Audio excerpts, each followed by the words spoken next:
All right, now we want to talk a little bit about the documentation process at the crime scene.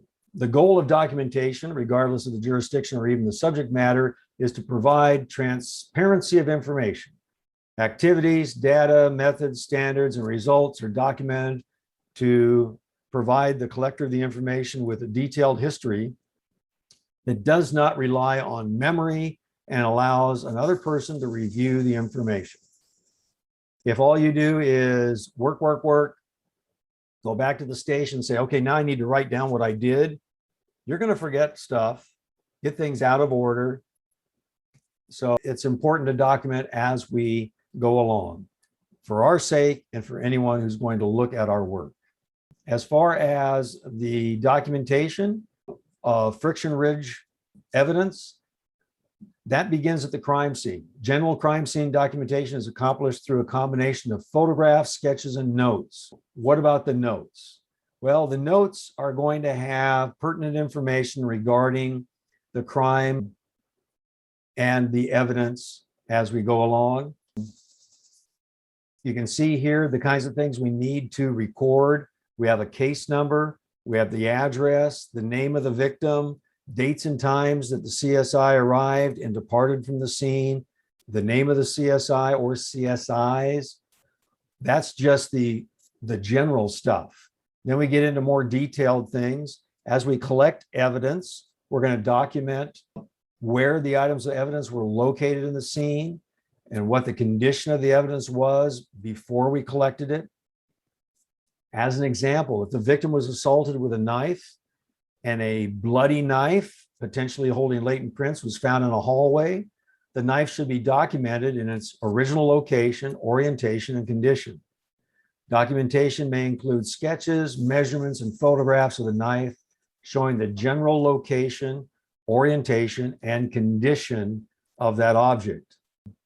And also, we might have an evidence marker, those little yellow tent markers that have a number for the item number that we're considering here. And then packaging and all of that, we need to, so let's say we have this knife in the hallway and we believe that may have fingerprints on it. We have an overview photograph to show where in the scene that is located, our mid-range shot to show more detail, and then our close-up that includes an item number and even a case number. Now, I like the tent numbers. They normally just have a number alone. Some people will make their own with index cards, and sometimes they like to put the case number on as well. It just depends on what your department wants you to do and what you like to do.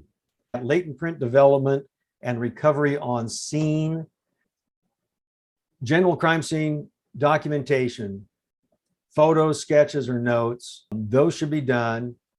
We need to document the areas of the scene to be processed for latent prints prior to applying latent print development techniques. For example, if a patio door was the point of entry, its original orientation, condition, whether it was opened or closed, damaged or dusty, should be documented. You write that down. You would also take photographs. So here we have a picture of a door. We're going to go ahead and designate latent prints on a surface or item, a way to record that. A key is to make sure that you can reconstruct the location and orientation of latent prints that you recover. Which way was the fingerprint facing? Because later that could be very important. It could be critical to our case, showing where someone was positioned. They may have an alibi or a statement. One of the things I love about this job is if you can get the information about what the person is saying happened, and then your evidence says something different, beautiful. So if the person says, I was standing over here when I touched that surface, or I was only over here, but you've got fingerprints to show that they had to be over here instead. How'd your fingerprints go over there when you say you were never over there? That's very helpful for our side. You want to record as much information about that latent print, including the manner in which the surface or item was touched, an explanation for any distortion in the latent print, the anatomical source of the latent print, if you can tell, like which area of the hand touched the surface. Sometimes you can't tell, but many times you can. Drinking glasses, hands on glass. Now, as far as labeling these prints, you have a case number for your report for the crime scene for that incident. And then you can label all your cards L1, L2, L3, L4, and L being latent. And that way you're not giving each item a unique number. That's probably the best way to do it. Some agencies will use item numbers. So if your item number 1 is a gun, item number 2 is a footprint, and item number 3 is a blood stain that you're swabbing. Item number 4 might be the first fingerprint, item number 5, the second fingerprint, and so forth. But I like this L1, L2 kind of thing. We should examine surfaces at the scene for visible impressions. Patent prints are ones that we can see. They are normally prints with something that's been transferred, like blood. It can be dirt or grease, and they're easy to see. So we're going to examine surfaces for visible impressions. We're going to write down the results of our examination. So returning to that patio door, if there's no impressions of sufficient value for recovery, that should be noted. You might say visual inspection, no patent prints of value were noted on the interior or exterior of the patio door. If there are latent prints of sufficient value for recovery, they should be assigned designators and their location orientation documented through photography, sketches, or notes. A sample note might say visual inspection, L1 on exterior glass of patio door. And a location photograph containing a label can be done. So you have a label. Our tint numbers usually sit on the floor or on some surface, but you can also get labels that are adhesive. And so you just, like a Post-it note, or you can even use a Post-it note or a piece of paper with a little bit of fingerprint tape. And you can put your number up there next to the item and photograph it. And when you do photograph it, this is showing where it is, so you don't need a scale. But if you were to photograph it to preserve it, you would also need a scale and be a lot closer, obviously. Because patent prints must be recovered through photography, you have to then use the scale. And so we'll put a scale in the photograph, and we'll also put in our notes that we took an examination quality photograph of the patent print on the interior of the patio door L12. If you decide to use powder to process the door, you're going to put this in your notes that you used a powder, and then you're also going to indicate if you found anything, give it a designator, L12, whatever it might be, indicate if you photographed it, and then also that you lifted it and its orientation, all of that. Now, some of the things like orientation, you have that on the fingerprint card, but still that all has to be recorded somewhere.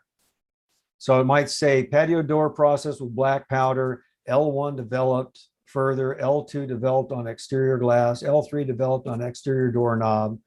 You write these things down. You should note if any examination quality images were taken and whether lifts were made. For example, L1, L2, and L3 photographed and lifted after development with black powder. So here's our door. Here's a photograph to show where a print was, and we've got to have all that. We also want to include our development techniques, the technique that we used, black powder, magnetic powder, whatever it might be, the surface or items that the technique was applied, an indication of whether no latent prints of value, or latent prints of value were developed, the location, orientation of developed prints, and the method of recovery, lifted with tape, photographed, whatever it is. Photographs and lifts recovered from the scene must be marked in a manner that reflect the origin of the latent print lift. The lift should include the case number, the date, the address, the surface from which the print was obtained, the name or unique marking, your initials, and a designator like L1, L2. All that needs to be recorded, and that should be on the lift card as well. Now here's a lift card, and it has the information, but it's all just kind of written all over the card. So here's the case number, where it was located, the exterior patio glass door, the address, the name of the tech or the CSI, the date. It'd be nice to have the time on there as well. And then the up. This is better, I think, than the last one, just using the card. So here we have the card. It's got the case number, the date, there should be a time, the type of offense, the location, the victim's name, where you lifted the print, outside driver's door, victim's vehicle, and then your name and ID number, and then a diagram to show where that print was. So you actually draw a little diagram, and then you show the distances from edges in this case, and which direction is up. Then on the back, you place the latent that you lifted, and you draw an arrow to show which way is up. That way, at any time, you can take that card back to that door, get out your tape measure, and place the card where that latent print is, right on the door where you found it, reenacting the exact orientation, which could be very important. Again, the suspect may be saying, I did this, but the latent prints show, no, you did that instead. And exemplars, here's exemplars that are just done on a card. So you don't necessarily have to have this, though it makes it easier. You can roll on a card and then just number the fingers